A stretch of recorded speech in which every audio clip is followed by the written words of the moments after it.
Jesús, en vos confío, Jesús, en vos confío. Hola mis amigos, ¿cómo les va? Yo soy un sembrador y todos somos sembradores en el campo del Señor. Felices Pascuas, nuevamente nos volvemos a encontrar junto a Jesús resucitado y hoy Jesús nos quiere mostrar todo el despliegue de su misericordia.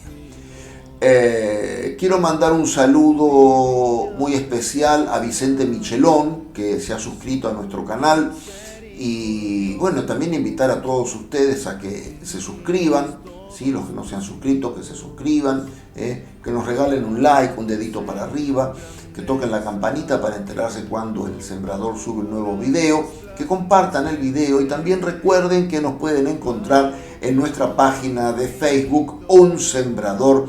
Allí podrán, estaría bueno que escriban en la caja de comentarios, que pidan un tema concreto de catequesis, algún tema sobre el cual tengan curiosidad para poder conversar, o si alguno quiere acercarse al canal para tratar un tema, lo conversamos, lo arreglamos, todo se puede con la ayuda de la gracia de Dios. Entonces, bueno, sin más preámbulos, vamos entonces a la presentación del video. ¿Me acompañan? ¡Vamos!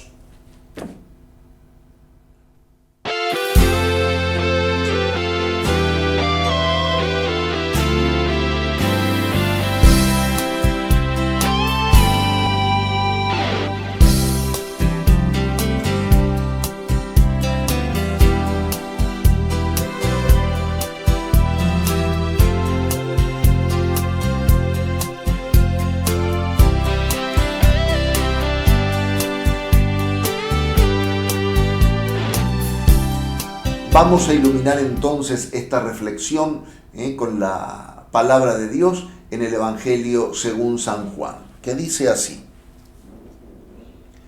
Al atardecer de ese mismo día, el primero de la semana, estando cerradas las puertas del lugar donde se encontraban los discípulos por temor a los judíos, llegó Jesús y poniéndose en medio de ellos les dijo: «La paz esté con ustedes».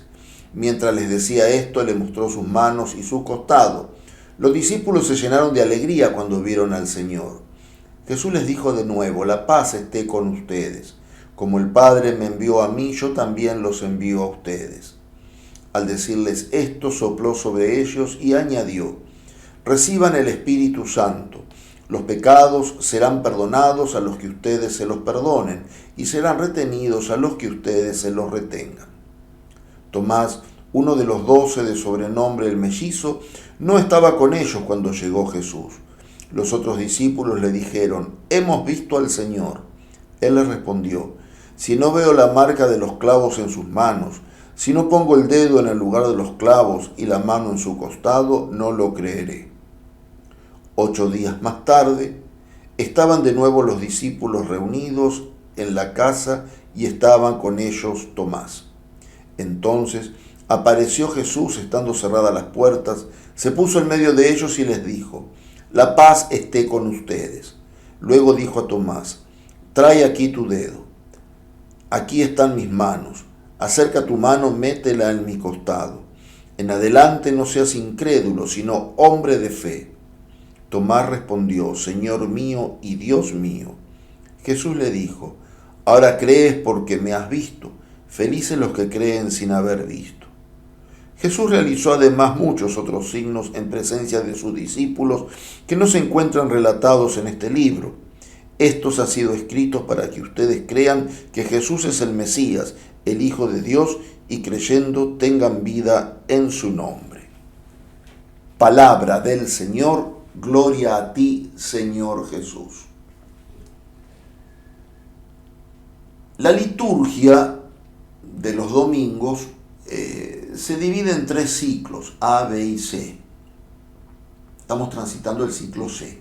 Esto es a título informativo nada más, porque todos los años, este segundo domingo de Pascua, el Evangelio no cambia de ciclo, es siempre el mismo, ¿sí? Es siempre el mismo Evangelio. Jesús resucitado se aparece a los discípulos. Viene a ser como la primera aparición oficial al grupo, de los discípulos. Primero se le había aparecido María Magdalena junto al sepulcro, como lo contemplábamos en el día de Pascua, pero dice que al atardecer de ese mismo día, del día de la resurrección, el primero de la semana, estando los discípulos, Jesús se apareció con las puertas cerradas. Recordemos que Jesús al resucitar adquiere un cuerpo glorioso, capaz de atravesar las paredes. O sea, ¿por qué capaz de atravesar las paredes? ¿Qué significa? ¿Que Jesús hace magia? No, Jesús quiere transmitir un signo en este atravesar las paredes. Este atravesar las paredes significa que Jesús trasciende la materialidad. Está más allá de la materialidad. Por lo tanto, una pared no es impedimento para el contacto de Jesús con sus discípulos. Por eso Jesús se aparecía, estando las puertas cerradas, se aparecía atravesando las paredes. Eso causa mucha admiración en los discípulos, mucha sorpresa. Pero acá el Evangelio, además de la sorpresa que sabemos que le da a los discípulos, resalta una característica de los discípulos, que es la alegría. Dice que los discípulos se llenaron de alegría cuando vieron al Señor Jesús. Se llenaron de alegría cuando vieron al Señor Jesús. Bien, entonces, ¿qué pasa? Esa alegría es la alegría del resucitado. Como veíamos cuando hablábamos en el tiempo de la Cuaresma, la parábola del Padre Misericordioso, hablábamos de la alegría escatológica, la alegría de Jesús resucitado, o sea, no es una alegría del momento, resucitó el Señor, nos ponemos todos contentos. No, es una alegría que trasciende, así como Jesús trasciende la materialidad de este mundo atravesando las paredes, la alegría que comunica el Señor, la alegría que es un fruto del Espíritu, porque después les va a comunicar el Espíritu Santo, la alegría que es un fruto del Espíritu es una alegría escatológica. ¿Qué significa esto? Siempre lo repetimos porque es una palabra difícil y vale la pena recordarla siempre y reflexionarla, porque es una reflexión muy linda, ¿no es cierto? O sea, no es una alegría mundana, no es una alegría pasajera, sino que es una alegría que trasciende y se proyecta hacia toda la eternidad.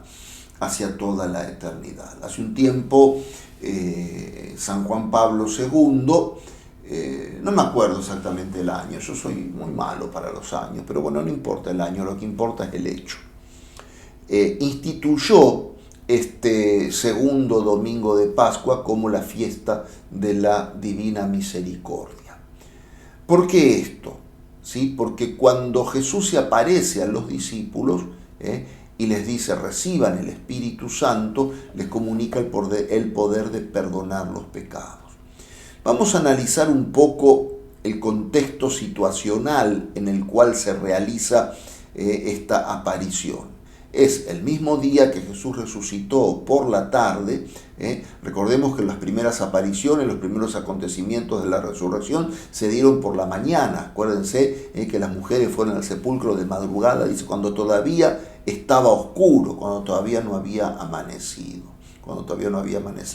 Este acontecimiento de la aparición de Jesús a su iglesia, podemos decir, a la totalidad de su iglesia, de ese momento, que era el grupo de los 11 que había quedado, y obviamente también estaban las mujeres que acompañaban, pero ahí en ese momento dice aquel evangelio que estaban los discípulos. Jesús se les aparece y les comunica el Espíritu Santo, y cuando les comunica el Espíritu Santo, inmediatamente le da el poder de perdonar los pecados, el perdón de los pecados. El perdón de los pecados, que es la gran novedad del cristianismo, El perdón de los pecados, que es fruto de la pasión, muerte y resurrección de nuestro Señor Jesucristo. Si Jesús no muere y resucita, no hay perdón de los pecados, porque no... Jesús, en vos confío. Jesús, en vos confío. Divina misericordia, en vos confío, en vos confío, en tu divina. No hay entrega, no hay inmolación. En la antigüedad, como dice la carta a los hebreos, se ofrecían sacrificios de animales, la sangre de animales, pero era necesario esa sangre de animales, era como que aplacaba el enojo de Dios, etcétera, etcétera. Pero para quitar el pecado del mundo hacía falta la sangre del Cordero inocente, del Cordero, como dice Juan el Bautista, del Cordero de Dios que quita el pecado del mundo, el Cordero inocente que muere en la cruz, que derrama su sangre redentora en la cruz para que el perdón de los pecados sea una realidad efectiva. Es decir, Jesucristo con su sacrificio pascual, con su muerte y resurrección, borra el pecado original, borra las consecuencias del pecado original. Nos deja el bautismo, diálogo con Nicodemo, que capítulo 3 de San Juan, el que no nace del agua y del Espíritu Santo no pertenecerá, no entrará en el reino de Dios. O sea, con el bautismo que Él instituye, o sea, el renacimiento espiritual por medio del agua y del Espíritu Santo, a quien lo recibe se le aplica esa muerte y resurrección de Jesús. Por eso con el bautismo, dice San Pablo, fuimos sepultados en su muerte para resurgir para la vida eterna, para resurgir limpios. Fuimos sepultados con Cristo en la muerte para resucitar a una vida nueva. Esa vida nueva que Jesús la lleva en sí mismo a partir de su resurrección, por eso que su cuerpo es glorioso, esa vida nueva es la vida nueva de la gracia que al hombre se le comunica por el sacramento del bautismo, Es decir, el hombre tiene que valorar esa gracia que ha recibido en el bautismo y saber que cada uno de nosotros somos depositarios de ese misterio pascual de Jesús. Somos depositarios de ese misterio pascual de Jesús. Yo siempre hago esta distinción. Cuando Dios creó al hombre, cuando Dios creó el alma humana, creó al ser humano, lo creó a su imagen y semejanza. ¿Qué significa a su imagen y semejanza? Lo creó inteligente, libre y lleno de gracia. Y esa plenitud de gracia es lo que le da al hombre la semejanza plena con Dios. ¿Sí? El hombre rompe esa plenitud de gracia por el pecado, y es necesario que el mismo Dios, porque el hombre no es capaz de restituir la gracia. El hombre no es capaz de restituir la gracia por su sola fuerza, como decía aquel hereje de la época de San Agustín, Pelagio, que decía que el hombre alcanzaba la salvación por sus propias fuerzas. No, el hombre alcanza la salvación por el misterio de la gracia de Dios que está en su corazón a partir del bautismo. ¿Sí? Es así como el hombre alcanza la salvación. Entonces, al principio, el hombre que fue creado en plenitud de gracia, ahora esa gracia está abierta para todos, porque Jesús murió por todos. Pero ¿todos somos beneficiarios de esa gracia? No, somos beneficiarios de esa gracia aquellos que queremos recibir esa gracia de Dios y aceptar a Jesucristo como nuestro único, verdadero Salvador y Redentor. Hay mucha gente que se cierra a la gracia. Hay mucha gente que se cierra a la gracia, hay mucha gente que no quiere recibir el bautismo, hay mucha gente que habiendo recibido el bautismo no lo hace fructificar, no le importa, no le interesa, entonces vive al margen de la voluntad de Dios. Entonces eso es el libre albedrío, ¿sí? Cada uno elige lo que quiere tomar, cada uno elige lo que quiere, si la salvación o la condenación, si con Dios o sin Dios, cada uno es libre de elegir. Pero Jesús deja a su iglesia un medio ordinario para comunicar la gracia, que es este que hoy se nos habla. Los pecados serán perdonados a los que ustedes se los perdonen. Es decir, el bautismo para borrar el pecado original y todos los pecados, y después los pecados que serán perdonados por el sacramento de la reconciliación que en este momento de su vida Jesús instituye, para que la misericordia de Dios se haga efectiva, para que la misericordia de Dios se haga realidad. Si no, la misericordia de Dios es un cuento, no existe, si no se hace realidad en el corazón del hombre, si Dios no abraza de verdad al hombre con su misericordia. ¿Y cuándo se hace efectiva la misericordia de Dios? En el momento de la confesión, en el momento de la reconciliación. Ahí tengo una garantía de misericordia. Si yo cumplo con las condiciones que la Iglesia me pide para reconciliarme, el arrepentimiento, la reparación, la penitencia, etc., eso hace que la gracia de Dios, la misericordia de Dios se haga efectiva. Fiesta de la misericordia, fiesta de la misericordia. Detrás mío podemos contemplar el santuario de la Divina Misericordia, de las hermanas de la Divina Misericordia, allá en Cracovia, en Polonia. Y a mi izquierda, detrás, pueden ver el altar, donde está el cuadro, el retablo, perdón, siempre decimos el altar. El altar es la paréntesis, para hablar con propiedad. El altar es la mesa sobre la cual se celebra la misa. Eso es el altar. Todo lo de atrás se llama retablo.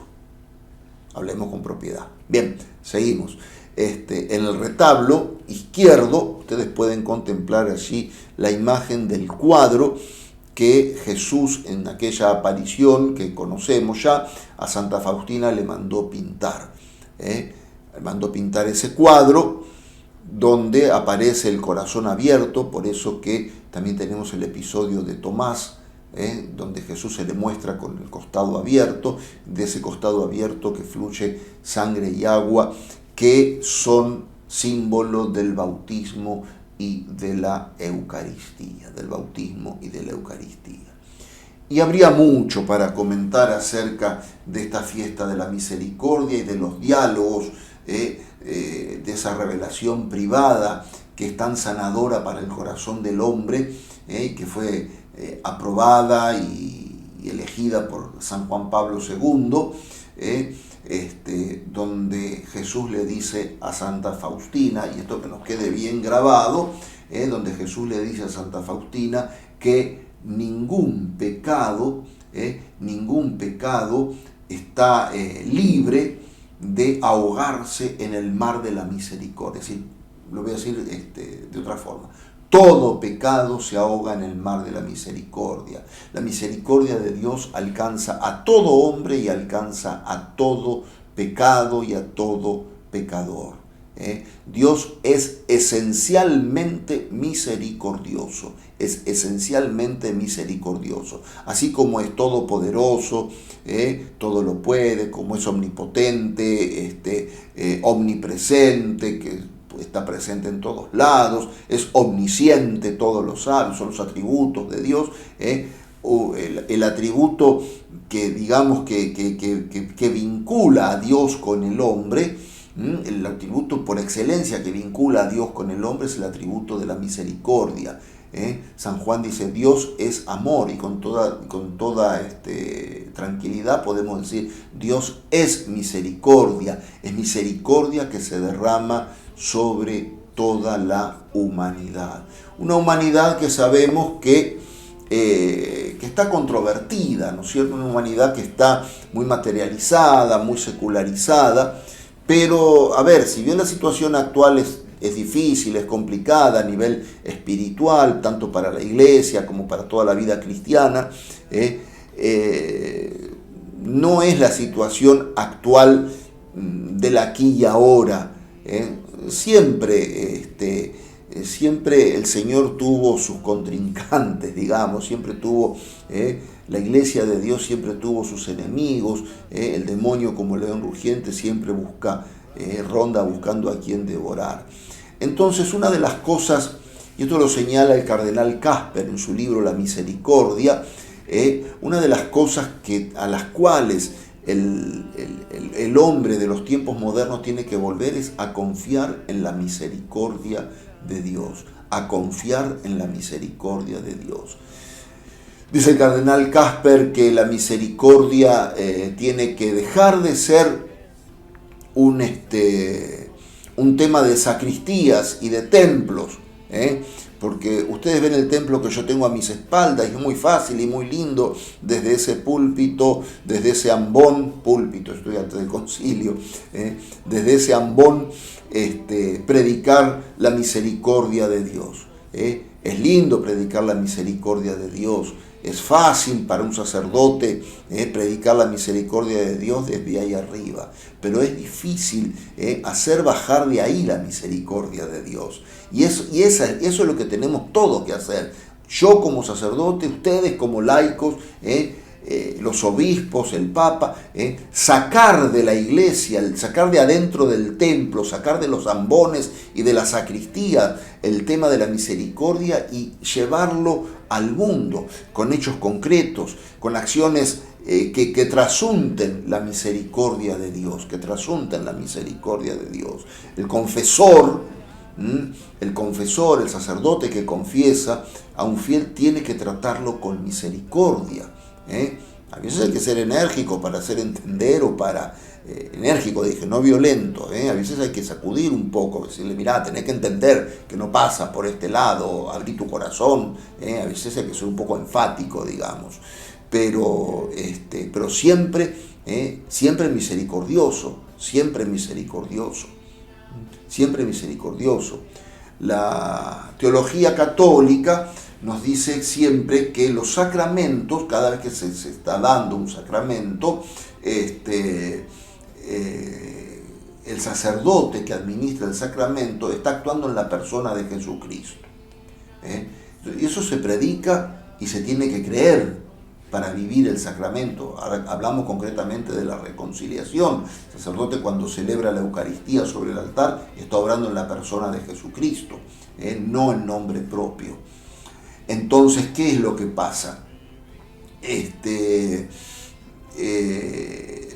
sacerdote tiene que creerlo él para sí, ponerlo en práctica para sí y comunicárselo a los demás. De manera que en el momento en el cual vos te acerques a la confesión, realmente te encuentres con Jesucristo. Yo sé que el tema de la confesión muchas veces puede estar un poco contaminado por factores humanos, que a lo mejor a mí me impiden, no me dejan hacer una reconciliación profunda y perfecta. Bien, no tengo obligación de confesarme con tal o cual sacerdote. A veces no me siento cómodo con un sacerdote por cuestiones humanas. Tengo que tratar de buscar el sacerdote que a mí me ayude a obtener la reconciliación, el sentido de la reconciliación. Cualquier sacerdote que me absuelva de los pecados, un sacerdote que está válidamente ordenado en la Iglesia Católica, cualquiera que me absuelva, me comunica el perdón de los pecados. Pero hay veces la persona que se confiesa, o sea, el penitente, tiene necesidad de explayarse, tiene necesidad de abrir su corazón, etcétera, etcétera. Entonces el sacerdote tiene que abrir el oído, pero con un oído misericordioso y con una palabra misericordiosa también. A nuestros confesionarios mucha gente viene a veces muy conflictuada, muy dolida, muy golpeada. Viene gente que en la casa a lo mejor no es escuchada. Viene gente que a lo mejor en la casa no es escuchada. Vienen jóvenes con conflictos, de jóvenes, de adolescentes. Entonces uno tiene que estar ahí atento para atender con amor y con misericordia, con la paternidad de Dios, con el mismo amor de Dios, a esas personas que vienen. Puede ser que hayas encontrado al sacerdote en un mal momento, en un mal día, o que el sacerdote tenga lamentablemente un carácter difícil y trate mal. Y yo creo que el penitente tiene derecho a ponerlo en su lugar también al sacerdote. Mire, padre, yo me vengo a confesar, ¿por qué me trata así? Vaya a tomarse un Geñol si le duele la cabeza, tomarse una aspirina si le duele la cabeza, qué sé yo. No sé, vaya a tomarse las gotas para el hígado si le duele el hígado, si está mal, váyase a dormir, váyase a descansar y venga cuando esté mejor. Pero los sacerdotes tenemos la obligación en conciencia, por nuestra caridad pastoral y por nuestro ministerio, de tratar con misericordia a aquel que viene a buscar misericordia. Los sacerdotes somos administradores de la misericordia de Dios.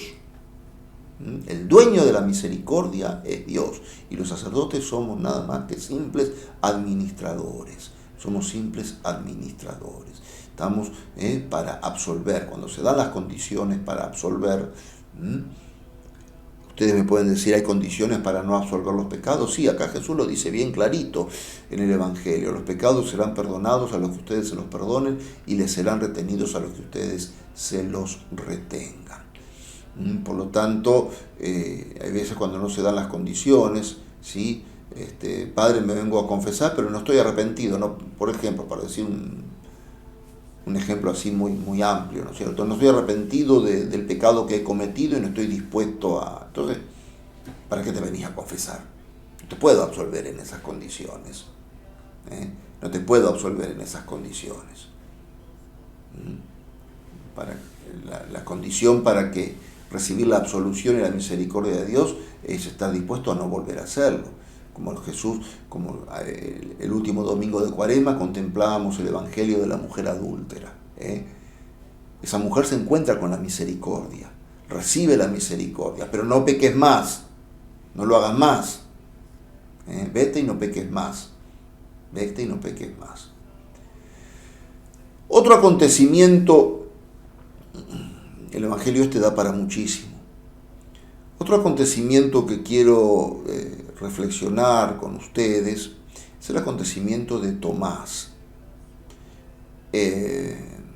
Tomás, desgraciadamente, pasa a la historia con una celebridad un poco triste.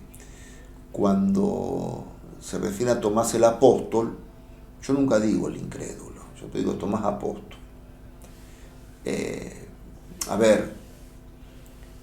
Sí, en realidad hay una falta de fe, porque Jesús le dice, ahora crees porque has visto, tenés que creer. O sea, ¿qué es lo que le está diciendo Jesús? La iglesia te lo está diciendo. Tus hermanos dicen que me vieron. Tus hermanos te están predicando a Cristo resucitado, muerto y resucitado. Por lo tanto, tu obligación moral con la doctrina que abrazaste es creerles a eso. Entonces sí, hay una falta de fe. Pero también hay una falta de fe en Tomás que se apoya un poco en una lógica humana. Tomás, igual que los demás discípulos, supieron lo que a Jesús... No sé si lo vio, porque el Evangelio de Marcos dice que todos lo abandonaron y huyeron en el momento de la cruz. Todos lo abandonaron y huyeron. Así que no sé si Tomás lo alcanzó a ver crucificado, pero sí supo lo que pasó. Y supo de Jesús en el sepulcro y estaba con los discípulos y qué sé yo. O sea, que todos los comentarios, y que de golpe le digan, hemos visto a Jesús. Pará, ¿no me acaban de decir que hace 3 días lo desangraron en una cruz? O sea que un poco de sentido podemos darle a Santo Tomás, podemos darle un poquitito a la derecha a Tomás. Si bien tuvo una falta de fe, esto nos deja una enseñanza que ahora la voy a decir. Si bien tuvo una falta de fe, pero él revirtió esa situación. ¿Cuál es la enseñanza que nos deja, que dije que quería decir? Que cualquiera de nosotros, influenciado por factores humanos, podemos tener una falta de fe. ¿Es pecado una falta de fe? No, no es pecado una falta de fe. Porque a lo largo de la vida se presentan dudas, se presentan incertidumbres, hay acontecimientos. Aquí, evidentemente, hubo un acontecimiento terrible que a Tomás lo hizo dudar. ¿Y cuántas veces nos pasa a nosotros que tenemos acontecimientos terribles que nos hacen dudar y provocan en nosotros la falta de fe? Y como Tomás descubrimos que al final del camino nos encontramos con el corazón abierto de Jesucristo, donde se planifica y cobra sentido nuestra verdadera fe. ¿Cuándo cobra sentido la fe de Tomás? Cuando se encuentra con Cristo resucitado. cuando se encuentra con Cristo resucitado.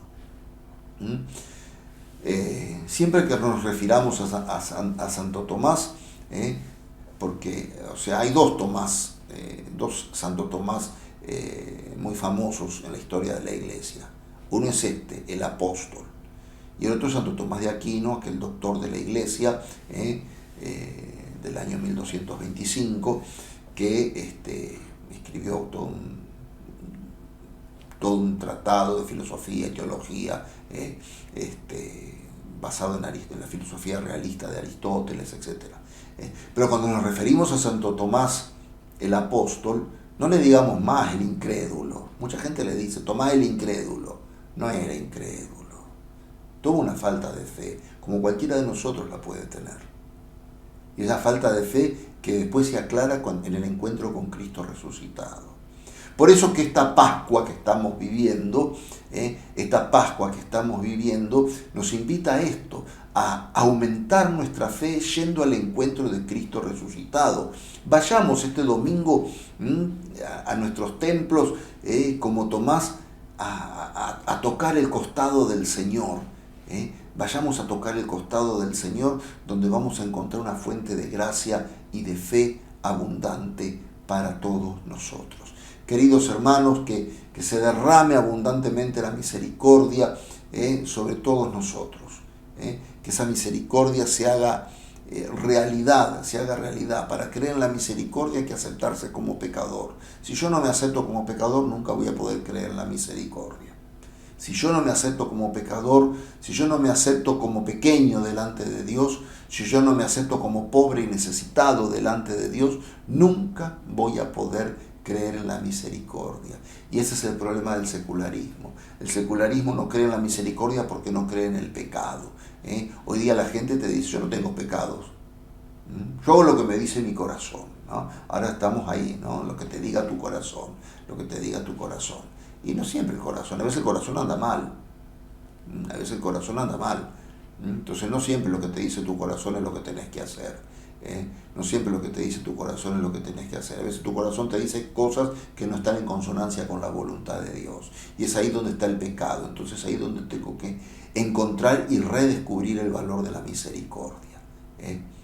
Queridos hermanos, que pasen un hermoso domingo en familia, que puedan reflexionar acerca de la misericordia de Dios, de esa misericordia que se derrama abundantemente sobre toda la tierra, sobre cada uno de nosotros. Todo pecado se ahoga en el mar de la misericordia, nos dice Santa Faustina en este día. Nos estaremos viendo, si Dios quiere, para el próximo video. Chao a todos, bendiciones. Chao, chao.